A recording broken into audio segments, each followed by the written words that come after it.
এই দেখ কি ভিআইপি দোকান, তোকে সুন্দর পাঞ্জাবি কিনা দিমু।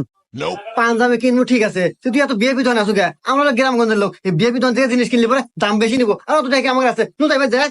মুমন্দি খালি বেশি কথা কয়, আরে দোকান ভিআইপি হইলে কি, আর এখানে দাম কম আছে। তুই আগে পাঞ্জাবি পছন্দ কর। এটা পছন্দ হয়েছে তোর?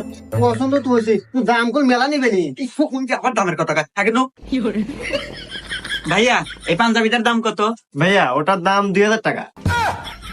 তুই বললাম যে বিএপি দোকান আসিনি, এখানে দাম বেশি নাই, এখন সমাজ যাচ্ছিলা। সোয়ার দেখুন দাঁত ভেঙে গেলাম, চুপ থাক, কথা কবের থাকে। ভাইয়া ডিসকাউন্ট মিসকাউন্ট দেওয়ার দাম কত পড়বে ভাই?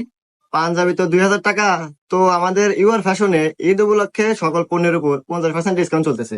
তো ডিসকাউন্ট করে পাঞ্জাবির দাম আসে 1000 টাকা। দেন দেখছো হুমন্দি দোকান ভিআইপি হইলে কি, আরে দাম মেলা কম না, রং কামে এত কাস্টমার না দেখ। ভাই প্যাক করে দেন। ভাই দাঁড়ান, 1000 টাকার পণ্য